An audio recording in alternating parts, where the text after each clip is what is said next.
உங்களுக்கு எங்க மேல ஒரு வன்மம் இருக்குது, உடம்பு சரியில்லாம வாங்க பாருங்க.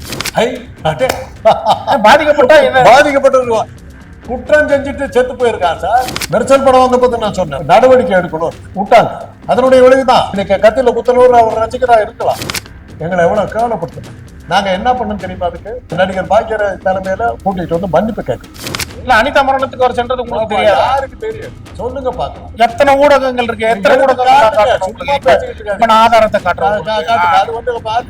மெர்சல் திரைப்படம் எப்ப வெளியானது சார்? இத்தனை வருடங்கள் கழிச்சு அந்த படத்துடைய தாக்கமும் ஒரு மாணவனை உருவாக்கியதுல அன்னைக்கு ஏற்பட்ட தாக்கம் இன்னைக்கு உள்ள மனசுல இருக்கு.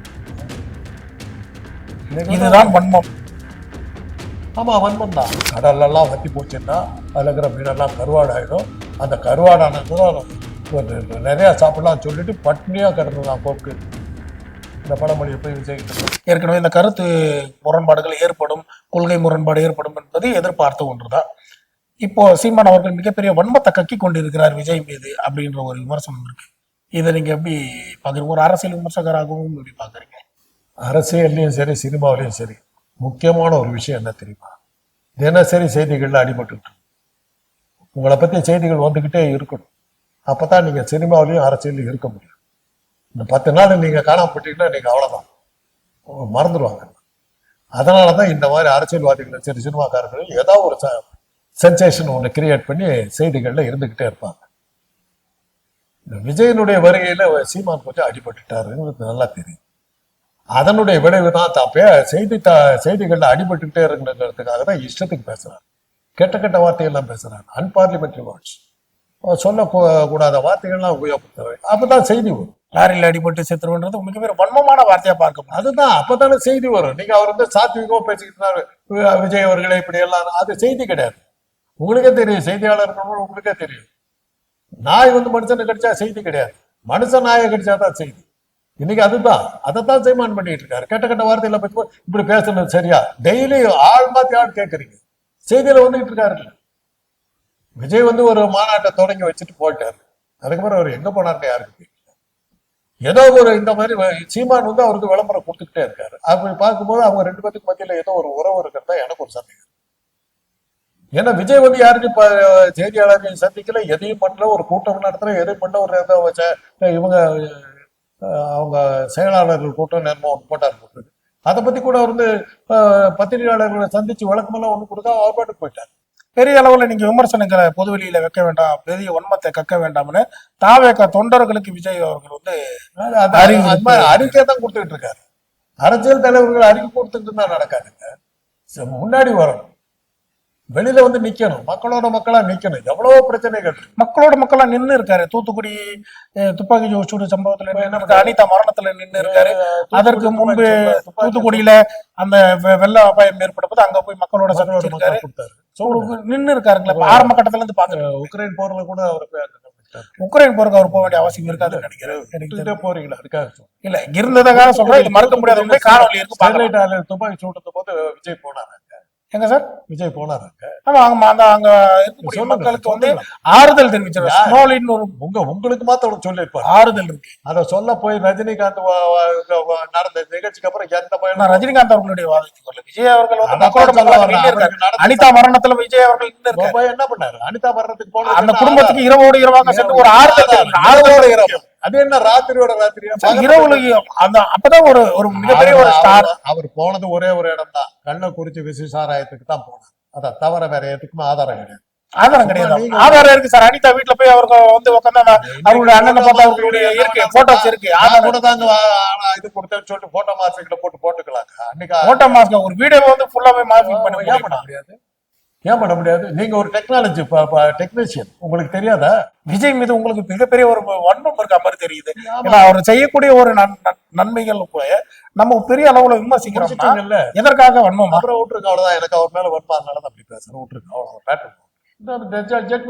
திராவிடமும் தமிழ் தேசியமும் ஒன்று அப்படின்னு அவருடைய பாதை வரும்போது அவர் திராவிடத்துக்கும் எதிர்ப்பு கிடையாது. ஐயாவுடைய ஒரு எண்ணம் எனக்குதான் மண்போன் ஆகி போச்சு. அதாவது விட்டுருங்க சார், நான் பேசினா தப்பாதான் சார் பேசுவேன். அதை பத்தி ஏன் கேட்குறீங்க? விட்டுருங்க. உங்க இதை பொறுத்தவரை விஜய் வந்து அஸ்ஸாம் பூகம்பம் 52 நடத்தும் போது விஜய் தான் போய் உதவி பண்ணாரு. நீங்க சொல்றீங்க, நான் கேட்டுக்கணும். போக தமிழ்நாட்டை பொறுத்தவரையும் பேசுவோம் சார். ஏன் வெளியே போகணும், இல்ல, உக்ரைன் போகணும், நீங்க அசாம் போகணும், சொல்றதுக்கு எதுக்கு? சொல்றேன். தமிழ்நாட்டு அரசியல் தமிழக வெற்றி அனிதாவுக்கு கழகம் போய் இது கொடுத்தாரு, ஸ்டெர்லைட் ஆலைக்கு போய் பேசினாருலாம் சொல்றீங்க. நாங்க என்ன அப்ப உயிரோட இல்லையே, இந்த நாட்டுல இல்லையே, தெரியாதா எங்களுக்கு? இல்ல, அனிதா மரணத்துக்கு அவர் சென்றது உங்களுக்கு ஆமா, தெரியாது. யாருக்கு தெரியும் சொல்லுங்க பாக்கலாம்.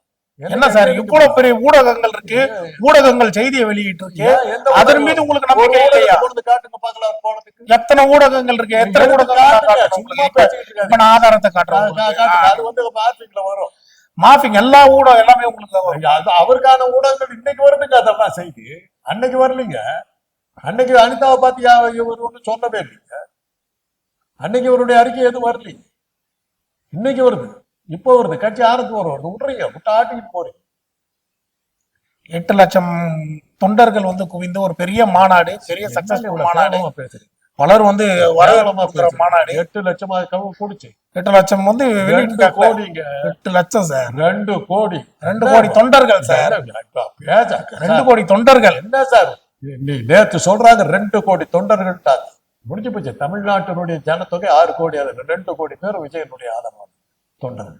2 கோடி தொண்டர்கள். அவர்கள் இன்னும் சில நாட்கள் அதிகாரப்பூர்வ அறிவிப்பை வெளியிட அதிகாரப்பூர்வமா சொல்லிட்டாங்க. நீங்க தான் இருக்கீங்க சொல்றதுக்கு. அப்புறம் என்ன அதிகாரப்பூர்வ அறிவிப்புகள் வெளியே வரும்? அதிகாரப்பூர்வ அறிவிப்பு தாங்க இது. 2 கோடி பேர் தமிழ்நாட்டினுடைய ஜனத்தொகையில 3/2 ஒரு பங்கு.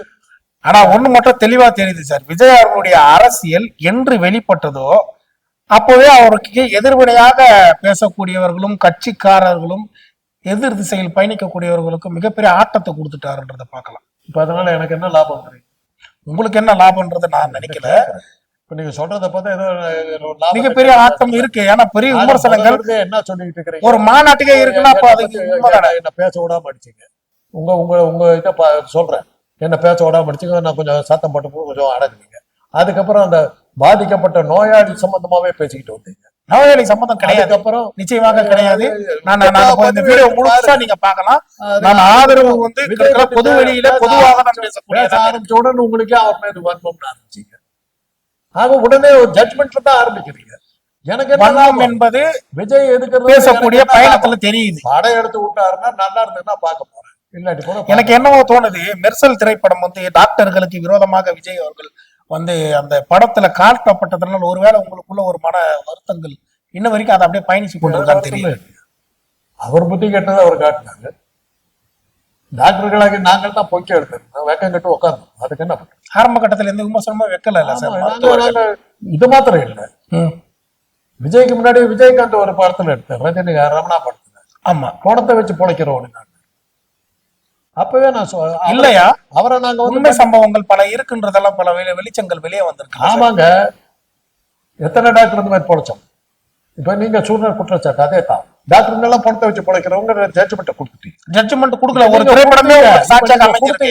டாக்டருங்க சாட்சியாகவே அமைஞ்சிருக்கு, வெளியே வந்திருக்கக்கூடியதாக. உங்களுக்கு எங்க மேல ஒரு வன்மம் இருக்குது. உடம்பு சரியில்லாம வாங்க பாருங்க, உடம்பு சரியில்லாம வாங்க பாத்துக்க. இது வன்மமே கிடையாது சார். நீங்க வைக்கக்கூடியது ஒரு திரைப்படத்துல ஒரு சார், மருத்துவர்கள் அனைவரையும் வந்து தவறாக பேசுறேன். மருத்துவர்கள் உயிர் காக்கக்கூடியவர்கள் என்ன பேசுறீங்க சார், மருத்துவர்கள் கடவுளாக போற்றக்கூடியவர்கள், யாருமே மறுக்கல.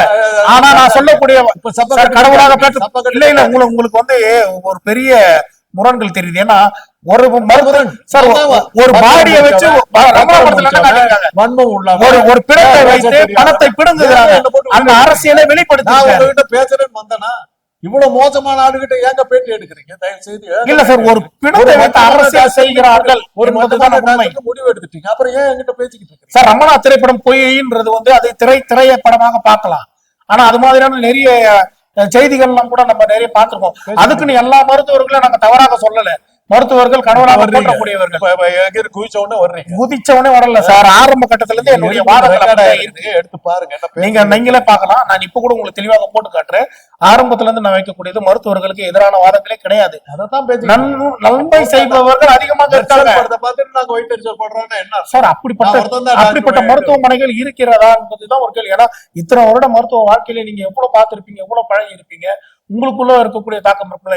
இந்த மருத்துவமனையில இதெல்லாம் பண்ணியிருக்காங்கன்றதெல்லாம் நீங்க வெளியிட்டு இருப்பீங்கல்ல, உங்களுக்கே தெரிஞ்சிருக்குல்ல. ஏன்னா நிறைய அரசியல் பேசுறோம், சினிமா விமர்சனம் செய்யறோம், அரசியல் ரீதியாக விமர்சனம் செய்யறோம் போது மருத்துவத்தை வந்து நீங்க பார்க்கணும், அதை பத்தி பேச மாட்டேங்கிறதான் கேள்வி.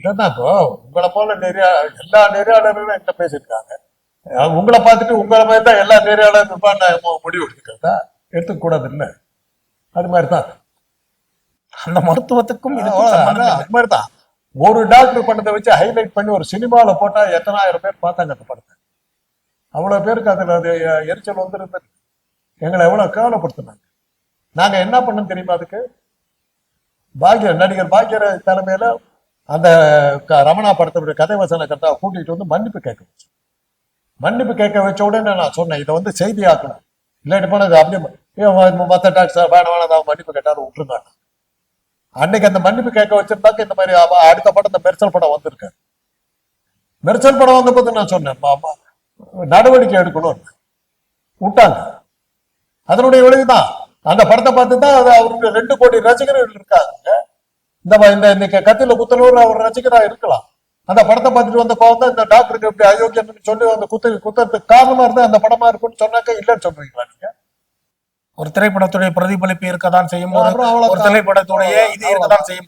ஆனா அந்த திரைப்படத்துல இன்னொரு பக்கமும் இருக்கு, அதை பத்தி ஏன் பேச மாட்டேங்க? படத்தை காட்டலையே, அந்த படத்துல இன்னொரு பக்கமும் இருக்கு. அந்த படத்துல முழுக்க பணத்தை வசூல் செய்து அந்த அந்த ஹாஸ்பிட்டல கட்டின ஒரே ஒரு ஒரு ஒரு ஏழை விவசாயி அவருடைய சொத்தெல்லாம் வித்து அந்த மருத்துவமனையை கட்டுவார். அந்த மருத்துவமனையை அபகரிக்க வரும்போது ஆமா அபகரிக்க வந்த டாக்டர்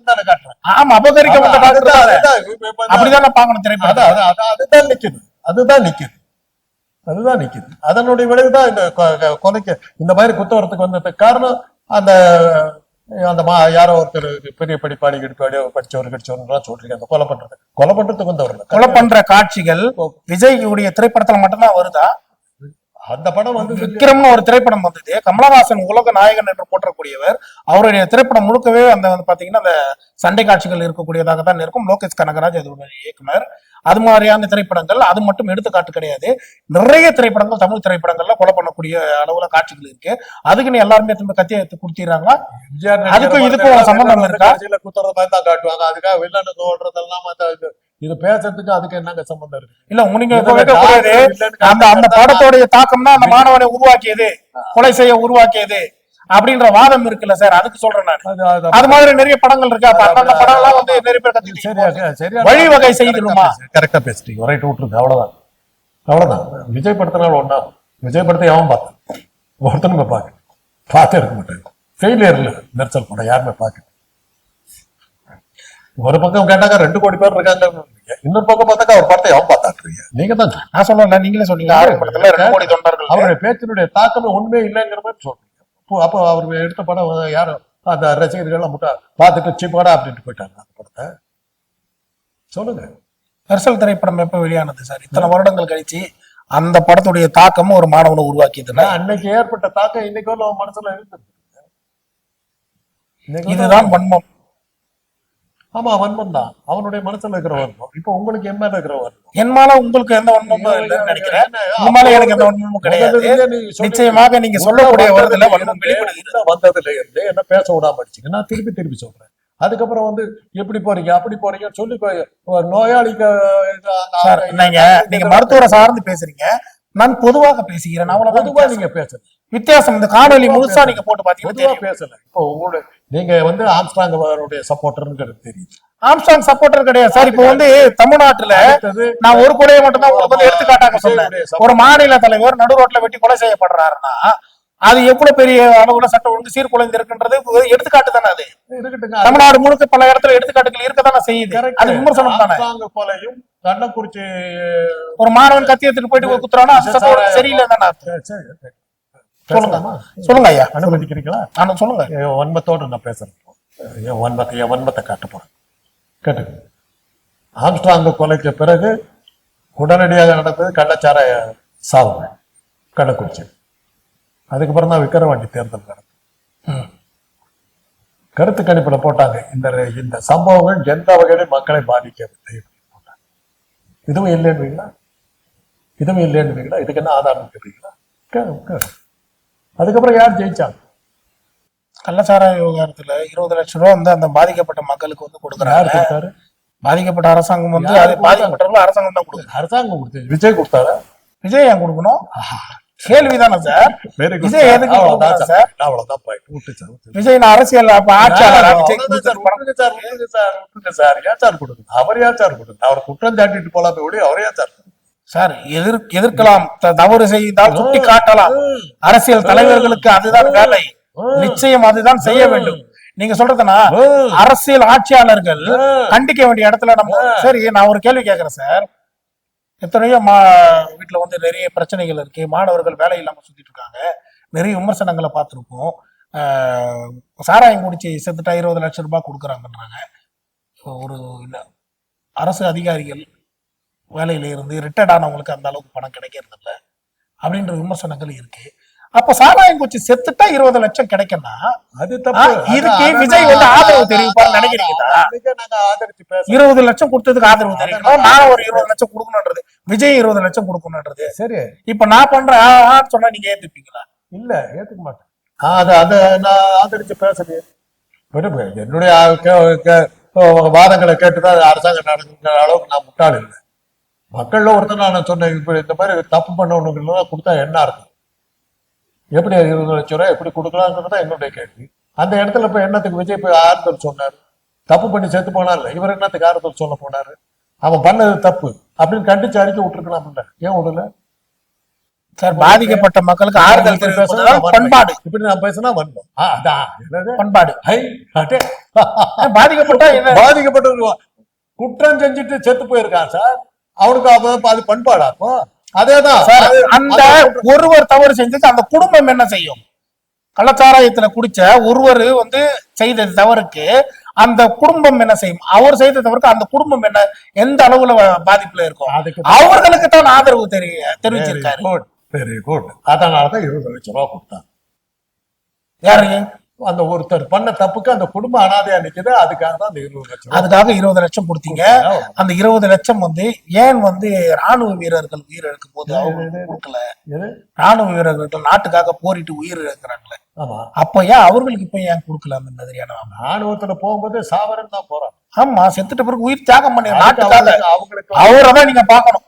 முதல்ல அவங்களுக்கு கொடுக்கல. உங்களுக்கு தெரியும், முகுந்தன் ஒன்று இப்போ ஒரு படம் வந்து ரிலீஸ் ஆயிடுச்சு பார்த்திருப்பீங்க, முகுந்தன் சொல்லி ராணுவ வீரர் போற்றக்கூடிய சிவகார்த்திகேயனுடைய திரைப்படம் பார்த்திருப்பீங்க. பார்க்கலையா? படம் பாருங்க, ரொம்ப சிறப்பா இருக்கு அந்த திரைப்படம். அதுல பாத்தீங்கன்னா அந்த குடும்பத்தை சார்ந்தவர் ஊருக்கு வெளிப்புறத்துல எனக்கு ஒரு வீடு வாங்கணும், என்னுடைய வருமானம் 20,000 மட்டும்தான், ஆனா எனக்கு ஊருக்கு வெளியில ஒரு வீடு வாங்கணும்ன்றது சொல்றாரு. அது லோன் போட்டு வாங்கணும்னு சொல்றாரு. அப்ப ராணுவ வீரர்களுடைய அந்த சம்பளம் எந்த அளவுக்கு இருக்குன்றதை நீங்க இதுல கோடிட்டு பாத்துக்கலாம். நாட்டுக்காக உங்களுக்கும் எனக்காக உயிர் தியாகம் செய்கிறோம். சாராயம் குடிச்சு செத்தவனுக்கு 20 லட்சம் போது இது மாதிரியான போராட்டங்கள்ல ஈடுபடக்கூடியவர்களுக்கு ஆதரவு தெரிவிக்கலாமே, அவர்களுக்கு ஒரு வாழ்க்கையை மேம்படுத்தலாமே. தமிழ்நாட்டு அரசாங்கத்தை தான் சொல்றேன். இப்ப செவிலியர்கள் எத்தனை பேர் போராடி கொண்டிருக்காங்க, பணி நியமனத்திற்காக போராடி கொண்டிருக்காங்க, எவ்வளவு பேர் இருக்காங்க. அப்படி இருக்கும்போது ஒரு சாராயத்துல குடிச்சு இறந்தவருக்கு 20 லட்சம் என்பது அது இவர்கள் மாதிரியான போராட்டம் குணம் உள்ளவர்களுக்கு அதை பங்கிட்டு அவர்களுக்கு வாழ்க்கை மேம்படுத்த செய்யலாம். என்ன சம்பந்தம்? வேலையில திட்டத்துக்கு சாராயம் குடிச்சு அவருக்கு என்ன சம்பந்தம்? அதான் கேள்வி கேட்கிறேன் சார். வேலை இல்லாத காரணத்தினால்தான் குடிக்கிறான். எனக்கு என்னுடைய சித்தறிவு அது புரியலைங்க. உங்க அளவுக்கு நான் புடிச்சாலே வேலை இல்லாத காரணம் சாராயம் குடிச்ச சாவரனுக்கு 20 லட்சம் கொடுக்குற, அவனுக்கு வேலை கிடைக்கல, என்ன சம்பந்தம்? ரெண்டுக்கு என்ன சம்பந்தம்? வேலை இல்லாதனால தான் அந்த வேலை இல்லாதனால அவன் குடிக்கிறான். வேலை இல்லாம ஏன் போச்சு? தொழிற்சாலைகள் ஏன் தொழிற்சாலைகள் இல்ல? கடந்த 10 ஆண்டுகளாக இந்த நாட்டுல என்ன ஒரு தொழிற்சாலை வந்திருக்குது சொல்லுங்க? என்ன ஒரு தொழிற்சாலை வந்திருக்குது சொல்லுங்க? பேசிக்கிற மாதிரி ஒன்றிய அரசோ ஏதோ ஒண்ணு மாநில அரசோ தொழிற்சாலை தொடங்குச்சா? இந்த ஆட்சி வந்து 3 வருஷம் தாங்க ஆகுது. 10 வருஷம் ஜெயலலிதா கிட்ட எம்ஜிஆர் கிட்ட கொடுத்து வச்சிருந்தீங்களா? பழனிசாமி கிட்ட கொடுத்து வச்சிருந்தீங்களா? என்ன பண்ணாங்க 10 வருஷம்? ஒன்றிய அரசோட தானே கூட்டணி வச்சுக்கிட்டு தான் நடந்தாங்க. என்ன பண்ணாங்க? ஒரு எய்ம்ஸ் கட்டி இருந்தாக்க அந்த நீங்க சொல்றீங்களா புலம்பி அழுகுறீங்களா? அவங்களுக்கு வேலை கிடைச்சி, நர்ஸுக்கு வேலை கிடைச்சிருக்கு. ஒரு செங்கலை வச்சுட்டு போயிட்டேன்ல, இன்னைக்கு ஒண்ணு கட்டலையே. ஒரு அடுத்த கல் வைக்கும். ஏன் வாய வரமாட்டேங்குது? சொல்லுங்க, உங்களுடைய வாதம் நல்ல வாதம், அதை கேட்டுக்கொண்டு. அதுதான் கடந்த 10 பாஜக ஆட்சிக்கு வந்ததுக்கு பிறகு இங்க ஒரு தொழிலும் இல்லை. உரிமை ஏங்க வடநாட்டுல ஹிந்தி படிச்சா வேலை கிடைக்குன்னு கதை பேசிக்கிட்டு இருந்தீங்க. இன்னைக்கு இது இங்க கூலி வேலை பாக்குறவனு, இங்க பானிபூரி வித்துக்கிட்டு இருக்கோன்னு பார்த்தாக்கா வடநாட்டுல இருந்து அத்தனை ஹிந்தி பேசுறவங்க வந்து இங்க வேலை பார்க்கறான். ஓரளவுக்கு அது சுமாரா இருக்கிற ஒரு மாநிலமா இருக்கிறது தமிழ்நாடு. அதனாலதான் அத்தனை பேர் இங்க வந்து நிக்கிறான். திருப்பூர்ல ஹிந்தியில பேசி ஓட்டு கேட்க வேண்டிய அளவுக்கு வந்துருச்சு. அவ்வளவு கூட்டம் ஏன் வந்தது? வேலை எங்கேயும் கிடைக்குது. ஒரு முன்னேற்றம் இல்லைங்க. எல்லாம் போகும் யூனிஃபார்மா இந்தியாவில் ஒரு தொழிற்சாலை. இன்னைக்கு ஆர்டிபிஷியல் இன்டெலிஜென்ஸ் புது மாதிரியான இதெல்லாம் வர ஆரம்பிச்சிருக்கு. இந்த கல்லூரிகளுக்கெல்லாம் இனிமே வேலை எல்லாம் போகுது. Artificial intelligence, chat GPT, machine learning எல்லாம் வந்துருச்சுன்னா இந்த கல்லூரிகளுக்கெல்லாம் வேலை எல்லாம் போகுது. வீட்லயே உட்காந்து படிக்க போறோம். எவனும் காலேஜுக்கு வர போறோம். என்னென்னவோ மாற்றங்கள் வரப்போகுது. இந்த மாதிரி டிவி எல்லாம் நடக்க போறது. அப்படியெல்லாம் ஒரு சூழ்நிலை வரும்போது மனித சக்தி என்ன ஆக போகுதுங்கிறதுக்கான கேள்வியை வந்துகிட்டு இருக்கு. சீனா அதனாலதான் கம்ப்யூட்டரை யூஸ் பண்ணக்கூடாதுமா. ஏன்னா கம்ப்யூட்டர் வந்ததுன்னா ஒரு கம்ப்யூட்டர் வந்து 10 ஆள் வேலையை செஞ்சு கொடுக்கு, 10 பேருக்கு வேலை. மக்கள் தொகை பெருசா இருக்குது, அவனுக்கு வேலை கொடுக்கறதுக்கு அந்த கம்ப்யூட்டருக்கு நாட்டை முன்னேற்றி யாரை காப்பாற்ற போறீங்க? வேலை கிடைக்காம அந்த 10 பேர் சாக போறோம். இதனையா நீங்க திங்க் பண்ணல? இன்னைக்கு நான் சொல்றேன், மெட்ரோ ரயில் போட்டுக்கிட்டு இருக்கா. என்னை பொறுத்தவரை என்னுடைய நான் அந்த உயிரோட போறேன்னு எனக்கு தெரியல. வீட்டுல இருந்து ஆன்லைன்ல வேலை செய்யலான்ற ஒரு சூழ்நிலை வந்த பிறகு யாருங்க ஆபீஸுக்கு போக போற? கம்ப்யூட்டர் மெசேஜ் அனுப்ப போறான், கம்ப்யூட்டர்லயும் எல்லாம் இதையும் செஞ்சு அனுப்பிச்சிட போறோம். ஆபீஸுக்கு போற வேலை இல்லை. கல்வி பூரா கொரோனா டைம்ல வீட்லயே உட்காந்து ஆன்லைன்ல பண்ணி கொடுத்துருக்காங்க, கிளாஸ் நடத்தணும். ஆன்லைன் டிகிரி ஹோல்டர்ஸ் காலேஜ்லயே இருந்தாங்க. என்ஜினியரிங் கோர்ஸே முடிச்சுட்டாங்க ஆன்லைன்ல. அப்ப பள்ளிக்கூடமும் கல்லூரி எதுக்கு தேவை? பள்ளிக்கூடமும் கல்லூரி தேவையில்லை, ஆபீஸும் போக தேவையில்லைன்னாக்க போக்குவரத்து எங்கன்னா இருக்க போகுது. வீட்டுல இருந்து வேலை பார்க்கணும். போக்குவரத்து தேவையில்லைன்னா மெட்ரோ ரயில் இருக்கு. அத்தனையும் வேஸ்ட். 5 வருஷத்துக்கு வர அத்தனையும் வேஸ்ட். பைத்தியக்காரத்தனமா இருக்கு. இன்னைக்கு அதனாலதான் பல நாடுகள் வந்து ஆர்டிபிஷியல் இன்டெலிஜென்ஸை தடை பண்ணியிருக்கான். பண்ணக்கூடாதுங்க. மனித இனம் ஒழிஞ்சு போவோங்க. 26ஆம் வருஷம் எலெக்ஷனை பத்தி பேசுறீங்களே, 26ஆம் வருஷத்துல என்ன மாதிரி எலெக்ஷன் நடக்குங்கிறத யோசிச்சு பார்க்கறதுக்கு மாறி போகும். இன்னைக்கு உக்ரைன்ல குண்டு போட்டுக்கிட்டு இருக்கான், லெபனான்ல குண்டு போட்டுக்கிட்டு இருக்கான், இஸ்ரேல்ல குண்டு போட்டுக்கிட்டு இருக்கான். 40,000 பேர் 30,000 பேர் செத்து போயிட்டு இருக்காங்க. அது உலக போரா மாறிச்சுன்னா என்ன ஆகும்னு யாருக்கு தெரியும்? எவனோ ஒரு அணுகுண்டை தூக்கி போட்டானா முடிச்சு போச்சிருக்க. உலகமே இருக்குமா இல்லையான்னு தெரியுமா? ஜோசியர்களை பார்த்து நான் தான் கேட்பேன், யோ நாளைக்கு உலகமே இருக்கும் போதே இல்லைன்னு தெரியாது, நீ இந்த சந்திரன் வந்து இந்த இடத்துக்கு போயிட்டதுனால உனக்கு 10 வருஷம் கழிச்சு இப்படி வரலாம் சொல்லாத. இந்த காலத்துல ஜோசியம் சொல்லக்கூடாது, நடக்காது. எவ்வளவு முன்னேற்றம் கண்டுபிடிச்சிட்டோங்க. இன்னைக்கு வந்து ஸ்பேஸ்ல போய் அந்த சுனிதா வில்லியம்ஸ் ஒரு பொண்ணு சிக்கிக்கிட்டு மாச கணக்கா கிடக்குது. திருப்பி கூட்டு வரதுக்கு தெரியல. அந்த பொண்ணு செத்து போடுற நிலைமைக்கு போயிட்டு இருக்கு. அவ்வளவு டெக்னாலஜி வந்து அதை இறக்கி விட முடியல. டெக்னாலஜியில் கொண்டு விட்டுங்க, இறக்கி வர தெரியல. இது மாதிரி ஏதாவது ஸ்பேஸ் ஷிப் எல்லாம் வர ஆரம்பிச்சு போற வழியில இதெல்லாம் வரதுக்கான அபாயமெல்லாம் இருக்கு.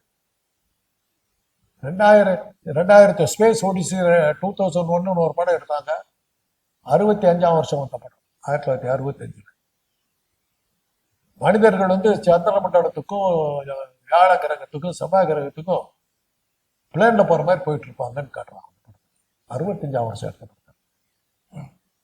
அந்த மாதிரி போகும்போது ஒரு ராக்கெட்ல வந்து ஒரு கோளாறுல அதை அப்ப கம்ப்யூட்டருங்கிறது என்னன்னு நம்ம கேள்விப்பட்டது கூட இல்லை. கம்ப்யூட்டரால் ஆப்ரேட் பண்ண இதுன்னு சொல்லி காட்டுறான். கம்ப்யூட்டர் புரியல அந்த படமே என்னன்னு. அப்புறம் அதுக்கு விளக்கம் கொடுத்தாங்க. கம்ப்யூட்டர் என்னன்னு தெரியல, ஏன்னா கேள்விப்படவே இல்லை. அப்பவே அவன் கண்டுபிடிச்சு சொல்லிட்டான்.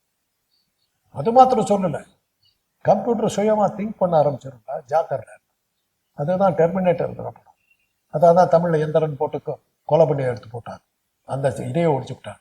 கம்ப்யூட்டர் திங்க் பண்ண ஆரம்பிச்சு அவளை கல்யாணம் பண்ணிக்கணுங்கிற அளவுக்கு அந்த ரோபோவா நடிக்கிற ரஜினி ஐஸ்வர்யா கல்யாணம் பண்ணிக்கிறதுக்கு எல்லா வில்லனும் திங்க் பண்ண ஆரம்பிக்குது. டெமான் ஷீட்னு ஒரு படம், கம்ப்யூட்டர் ஆப்ரேட் பண்ணிட்டு இருக்க அந்த பொண்ணு அந்த கம்ப்யூட்டர் கற்பழிக்குது. காட்டுறான் அதை எப்படி கற்பழிக்கும்னு காட்டுறான். காட்டி அவளுக்கு ஒரு சந்தேகம் வரும், அது மெஷின் தான் ஏதோ பண்ணிச்சுன்னு சொல்லிட்டு போயிட்டு இது மட்டும் பார்த்தா டவுட் பண்ணி போயிட்டு செக் பண்ணி பார்த்தா பிரெக்னெண்டா இருக்கு. ஒருவேளை கம்ப்யூட்டர்கள் வந்து உருவாக்குறதுக்கான சக்தியை பெற்றுடுச்சுன்னா என்ன ஆகுங்கிறதெல்லாம் அன்னைக்கே இதெல்லாம் 1965, 66 வந்த படம். உங்களுக்கு எச்சரிக்கை கொடுத்துட்டாங்க. இதெல்லாம் எதுக்காக சொல்றேன்னா, இன்னைக்கு மாடர்ன் டெக்னாலஜி வளர்ந்துக்கிட்டு போயிருக்கிற நேரத்துல இந்த மாதிரி கதையெல்லாம் நம்ம பேசிக்கிட்டு இருக்கிற அர்த்தம் இல்லை. எங்கேயோ போயிட்டு இருக்கு. இன்னைக்கு வந்து இந்த மருத்துவமனையெல்லாம் சொல்றீங்களே, புற்றுநோய்க்கு பல்வேறு வகையான விஷயங்களை நம்ம கண்டுபிடிச்சிருக்கோம். மூளையில வர்ற புற்றுநோய்க்கு சைபர் நைஃப்ங்கிற ஒரு சிஸ்டத்தை கண்டுபிடிச்சிருக்கோம், சரி பண்றோம். இருந்தாலும் வெற்றி அடையல. பல்வேறு வகையான இதை வந்து தவறுகளை வந்து சரி பண்றதுக்கான எந்திரங்களை கண்டுபிடிச்சிட்டாங்க. சைபர் நைஃப் வந்து இங்க மியாட் ஹாஸ்பிட்டல் இருக்குது, ஒரு அப்பல்லோ ஹாஸ்பிட்டல் ஒன்று இருக்குது, மொத்தமே 3 தான் இருக்குது நம்ம நாட்டில்.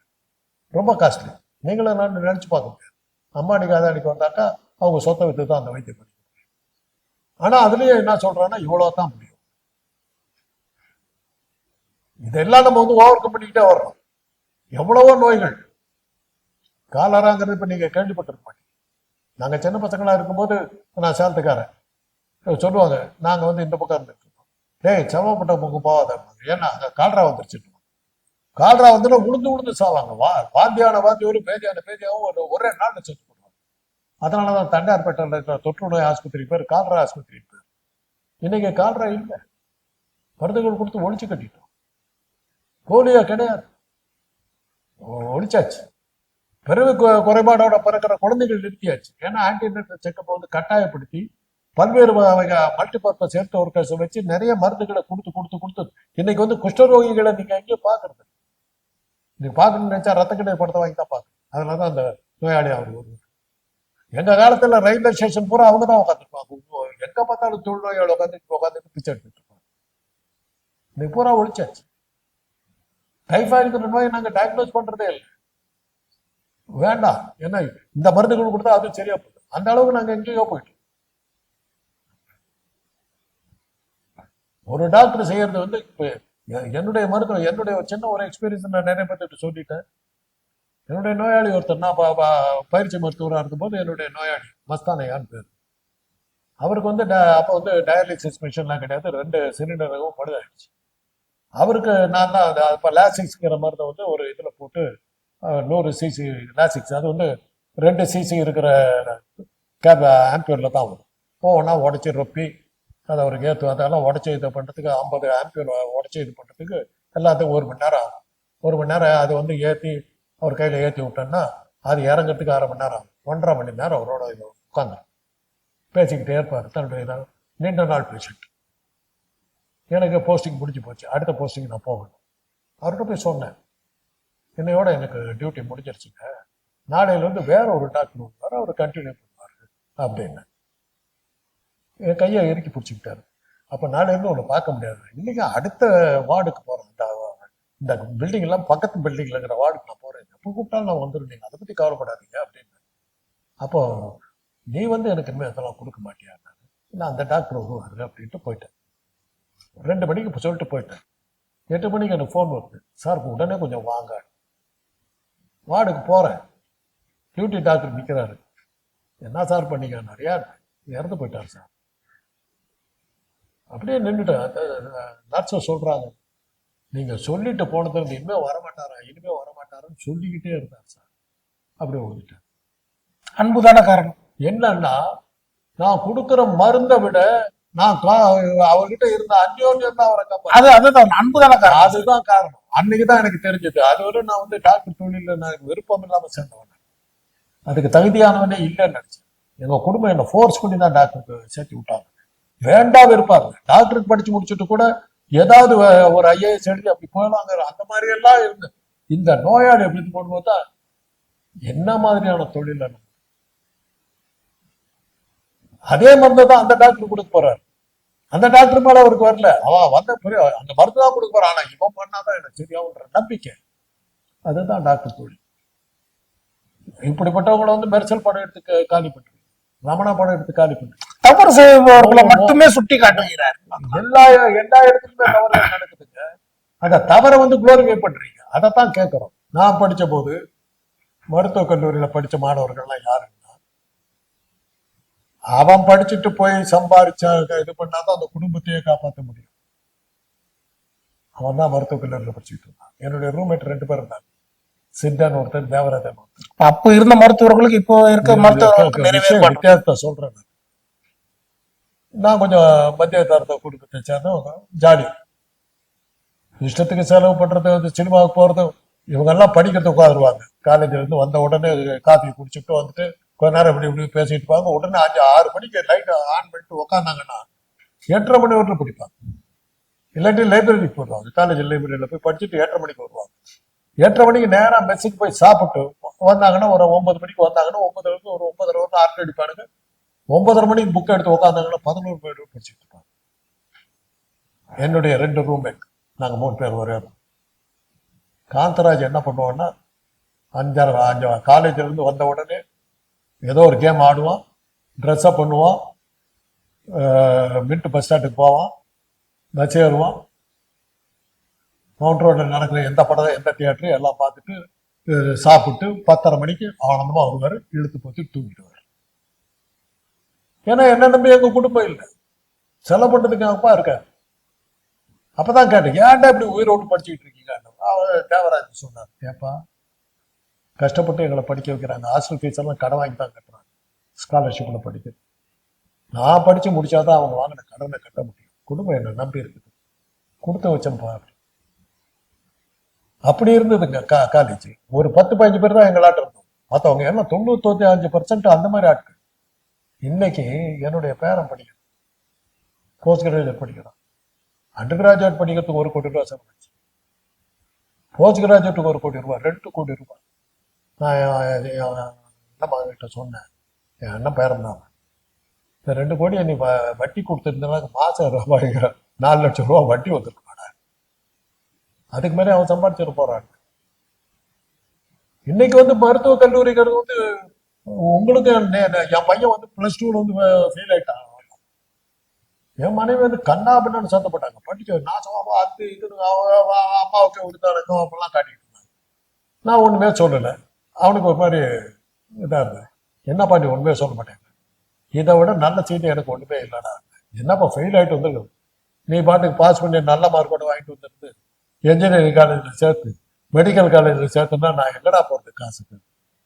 அதுதாங்க நிலைமை இன்னைக்கு, அதுதான் நிலைமை இன்னைக்கு. மருத்துவக் கல்லூரி பொறியியல் கல்லூரியில இன்னைக்கு கேட்டா என்னுடைய மாணவர்களுக்கு சம்பளம் கேட்டாக்கா உடம்பெல்லாம் ஆடுது. எவ்வளவு கட்டியாடா படிக்கிறீங்க? அவங்க அப்பா அம்மா எப்படி வர்றாங்க தெரியுமா? வேஷ்டி கட்டிக்கிட்டு வர்றாங்க, சட்டை போட்டு வர்றாங்க, ஒரு துணிப்பையை தூக்கிட்டு வர்றாங்க, எங்கேயோ எதையோ போட்டு கஷ்டப்பட்டு அந்த பணத்தை வந்து கட்டுறாங்க. அந்த பசங்களுக்கு சொல்றேன், அவ்வளோ கஷ்டப்பட்டு படிக்காது. இவ்வளவு படிச்சு முடிச்சதுக்கப்புறம் இங்கே வந்து தொழிற்சாலையில் இன்ஜினியரிங் கல்லூரி இன்ஜினியரிங் படிச்சவங்களுக்கு வேலை, மெக்கானிக்கல் டிபார்ட்மெண்ட்ல ரொம்ப வழியுங்க இன்னைக்கு இல்லை. ஏன்னா அந்த மெக்கானிக்கல் தொழிற்சாலைகள் இல்லை, அவங்க தேவையில்லை.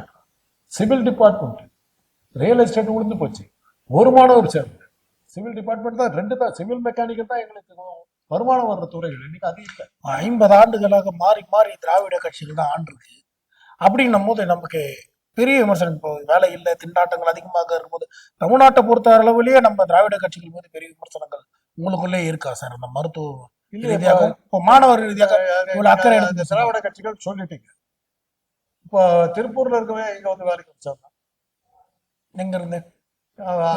சென்னை. அங்க சனாதன ஆட்சி தான் நடந்தது திருப்பூர்லயா? என்ன சொல்றீங்க? திருப்பூர் ஆடைகள் இதுல எல்லாம் பூரா அங்க வந்து மோடி வந்து ஹிந்தியில பேசினாருங்க. அவ்வளவு வடநாட்டு தொழிலாளிகள் ஹோட்டலுக்கு போங்க, ஒரு சர்வர் பாக்கி இல்லாம வடநாட்டுக்காரன் ஹிந்திக்காரன் வேலை கிடைக்கும். யாரு விட்டது? இங்கதாங்க வேலை கிடைக்குது. திராவிட ஆட்சின்னு சொன்னீங்களா, அங்கதான் வேலை கிடைக்குது சார். சனாதன ஆட்சியாளர்கள் அங்கிருந்து ஆட்களை அனுப்பி இப்ப தமிழ்நாட்டுல வேலை கிடைக்குதுன்னா தமிழ்நாட்டுல வேலை கிடைக்க விட்டது யாருன்ற கேள்வி நிக்குது. இந்த கேள்விக்கு பதில் சொல்லுங்க. வடநாட்டுக்காரன் ஏன் இங்க வந்து அடிச்சு பிடிச்சிட்டு வந்து நிக்கிறான்? 50 ஆண்டுகளாக என்கிட்ட ஒரு கேள்வி இருந்தது. 50 ஆண்டு காலமாக திராவிட கட்சிகள் மாறி மாறி ஆட்சியாளர்கள் ஆட்சி செய்திருக்காங்க. இப்போ தொழில்துறையில் போது உங்களுக்கு ஒரு பெரிய விமர்சனம் இருக்கு, தொழிற்சாலைகள் இல்ல, நிறைய மாணவர்களுக்கு வேலை இல்லை. படிச்சுட்டு இப்போ நீங்க சொன்னீங்க, நீங்களே ஒரு பேராசிரியர், இப்போ மாணவர்கள் மெக்கானிக்கல் முடிச்சுட்டு வெளியே வராங்க, வேலை இல்லை. டாக்டர் முடிச்சுட்டு வெளியே வராங்க, வேலை இல்லை. இன்ஜினியர் முடிச்சுட்டு வெளியே வர, வேலை இல்லை. பெரிய திண்டாட்டங்கள் இருக்கக்கூடிய இடத்துல 50 ஆண்டு காலம் இவர்கள் ஆண்டு இருக்காங்களே, ஆண்டு என்ன செய்திருக்காங்க? என்ன பெரிய அளவுல செஞ்சதுனாலதாங்க இந்த மாநிலத்துக்கு இவ்வளவு பேர் வர்றாங்க. இவ்வளவு இருந்தும் கூட இங்க வந்து வேலை கிடைக்குது, ஏன் வர்றா? தொழிற்சாலைகள் இல்லைன்ற ஒரு வரக்கூடிய வட மாநிலத்தில் அவர்கள் யாருமே வந்து இந்த இடத்துல பெரிய அளவுல இன்ஜினியரிங் படிச்சுட்டு வரல. அவங்களுக்கு எந்த வேலை கிடைக்குதோ அந்த வேலையை செய்யறாங்க. மருத்துவக் கல்லூரியில வாங்க எல்லாம் ஒண்ணுமே இல்லைன்னு சொல்லிதான் நீட் தேர்வு கொடுத்து வடநாட்டு மாணவர்கள் எல்லாம் இங்க வந்து சேர்த்துறாங்க. இங்க படிச்சு நான் நீட் தேர்வுல நான் பாஸ் பண்ணிட்டேன்னா எனக்கு இங்க சீட்டு கிடைக்காது. உங்களுக்கு தெரியாதுன்னு நினைக்கிறேன். ஏன்னா தெரியும். நீங்க ஒரு ஒரு கருப்பு கண்ணாடி போட்டு பாத்துக்கிட்டு இருக்கிற ஆள் நீங்க. அதனால உங்களுக்கு எக்ஸ்பிளைன் பண்ண வேண்டிய அவசியம் இருக்கு. கருப்பு கண்ணாடி எல்லாம் இல்ல, நீட் தேர்வுக்கு எதிரானவர்கள் தான். நீட் தேர்வு அதெல்லாம் சொல்லாதீங்க, நீங்க அந்த மாதிரி ஆடு இல்ல. நிச்சயமாக எதிரானவர்கள் நீங்க அந்த மாதிரி ஆடு ஒரு இல்ல. இதுதான். நீட் தேர்வு என்பது இருக்கவே கூடாது என்பதுல நிலைப்பாடோடு இருக்கக்கூடியவர்கள் தான் நாங்க. ஆடு நீங்க. அதை விட்டுருங்க. ஆதரவு கிடையாது, அது வேண்டாம், அது நிச்சயமாக வேண்டாம். கிடையாது. இல்ல, பொதுவான விமர்சனங்கள். ஐயா சொல்லும் போது தொழிற்சாலைகள் இல்லைன்னு சொல்றீங்க, பெரிய அளவுல வேலை இல்லைன்னு சொல்றீங்க. நீங்க சொன்ன காணொலியை பார்க்கலாம். இல்லைன்னு சொல்றீங்க. சொல்லிட்டு இப்ப என்ன சொல்றீங்க? நான் ஒரு கேள்வி முன்வைக்கிறேன். திராவிட கட்சிகள் 50 ஆண்டு காலம் ஆண்டு இருக்காங்க, தொழிற்சாலைகள் இல்லைன்ற கேள்வி இங்கதான் நம்ம வைக்கணும் முதல்ல. அப்ப திருப்பூர்ல வந்து வேலைக்கு வரான், அவன் பனியன் கம்பெனில வேலைக்கு வரான். இன்ஜினியரிங் படிச்சுட்டு வந்து பனியன் கம்பெனில லண்டன்ல இருக்குதுங்களா சார்? இன்ஜினியரிங் படிச்சுட்டு மருத்துவம் படிச்சுட்டு பனியன் கம்பெனில வேலை பனியன் கம்பெனி எல்லாத்துக்கும் வந்து கவர்மெண்ட் வேலை கொடுக்காது சார். இங்க 54 இண்டஸ்ட்ரியல் எஸ்டேட் இருக்குது, ஏன்னா தனியார் இண்டஸ்ட்ரியல் எஸ்டேட். அங்க ஆயிரக்கணக்கான வேலை நிற்கிறான், வேலை இருக்கான். ஐயாவுடைய கேள்விக்குடைய புரிதல் எனக்கு புரியல, சத்தியமா புரியல. எனக்கு புரியல. நீங்க திருப்பூர்ல வேலை பாக்குறாங்க, வேலை கிடைக்குதுன்னு போனாங்க, அது கவர்மெண்ட் நடத்துறேன். சரி ஐயா, நான் உங்களுடைய வாதத்துக்கு வரேன். எத்தனை தொழிற்சாலைகள்? சத்தியமா தெரியல சார், சத்தியமா நான் தான் சொல்றேன் சார், தமிழ்நாட்டில் சார். சத்தியமா உங்க அளவுக்கு எனக்கு புத்தியே இல்லை. திருப்பூர்ல வேலை கிடைக்குதுன்னா அது நீங்க சொன்னீங்க திருப்பூர்ல வேலை இருக்கு, பனியன் கம்பெனில வேலைக்கு போறான், கூலி வேலைக்கு போறான். கூடி வாழும் மக்களுக்கு வகிக்கக்கூடிய இடத்துல யார் வேணா வந்து வராங்க, வேலை பாக்குறாங்க, போறாங்க. அதுக்கு அனுமதி கொடுத்தது இந்த அரசாங்கம் சார். கூடி வாழக்கூடிய மக்கள் இருக்க வராங்க, வேலை பாக்குறாங்க, வேலை கிடைக்குது. அவ்வளவுதான், அவ்வளவுதான் ஐயா. அதுக்கு வழிவகை கொடுத்ததே நீங்களே சொல்லிட்டீங்க. யாரு வேணாலும் வர்ற வேலை வாங்குறோம் பாக்குறான். திராவிட ஆட்சி, திராவிட ஆட்சி. இவன் ஏன் பீகாருக்கு போகல? யாரு இங்க இருக்கிறவன்? இங்க இருக்கிறவன் ஏன் கேள்வி இருக்கு. இவன் ஏன் உத்தரப்பிரதேசத்துக்கு போகல? அங்க ஏன் போகல? இங்க நான் படிக்கிறேன், நான் படிச்சுட்டு வெளிநாட்டுக்கு போறேன். பீகாருக்கு போறேன். வெளிநாட்டுக்கு எத்தனை பேர் இன்னைக்கு நேற்று இல்லைங்க, நல்லா இருந்த காலத்துல வெளிநாட்டுக்கு போயிட்டோம். நாங்களாம் எனக்கெல்லாம் வெளிநாட்டுல வேலை கிடைச்சு நான் போக விரும்பல. தமிழகத்துல தொழிற்சாலை இல்லை என்ற கேள்விக்கு ஒரு வாதம் வச்சீங்க, நான் அதுக்கு பதில் கேட்டதுக்கு நீ பதிலே சொல்லல. தொழிற்சாலை இல்லைன்னு சொல்லி நீங்களும் திருப்பூர்ல வந்தவங்கள வேலை கேட்பாங்க. தொழிற்சாலை இல்ல வெட்டம் பாலைவனத்துல போய் வேலை பண்ணாங்க பாக்குறாங்களா? நீங்க மெக்கானிக்கல் படிச்ச உங்க மாணவர்கள் எங்க வேலை கிடைக்கல? தமிழ்நாட்டு அரசாங்கத்தால எவ்வளவு முடியுமோ அவ்வளவு வேலை கிடைக்குது. அதாவது வடநாடு ஒன்றிய அரசு எந்த தொழிற்சாலைக்கு ஆரம்பிச்சது சொல்லுங்க? திராவிட ஆட்சி ஆரம்பிக்கல, தருதலைக்கு அயோக்கியருக்கு. ஒன்றிய அரசு கையாளாத ஒன்றிய அரசு கையாளாத அரசு போட்டுறாதீங்க. அந்த என்னது அந்த ஒன்றிய அரசு தமிழகத்திற்கு மிகப்பெரிய அளவுல எதிர்வினை ஆற்றிக்கொண்டிருக்கிறது பெரிய விமர்சனங்கள். தமிழ்ல வந்து காங்கிரஸ் திராவிடர்கள் அயோக்கியர்கள் சொல்றான்னு போடாது. அதுக்காக சொல்றேன். அதுக்காக நான் அந்த மாதிரி இது கிடையாது. நான் கேட்கக்கூடிய பொதுவான வாதம் தான். ஒன்றிய அரசு நீங்க வேலை இருக்கிறதுனால தானே அங்க இருக்கோம், இங்க வர்றான். இங்க வேலை இருக்கிறதுனால இங்க வர்றான். ஏதோ ஒரு வேலை கிடைக்குது, ஏதோ ஒரு வேலை கிடைக்குது. இங்க வந்தா வேலை கிடைக்கும். படித்தவர்களுக்கு ஏன் வேலை கிடைக்கல? படிக்காதவங்க இங்க வேலை கிடைக்கிறது இங்கதான் அங்க கிடைக்குது.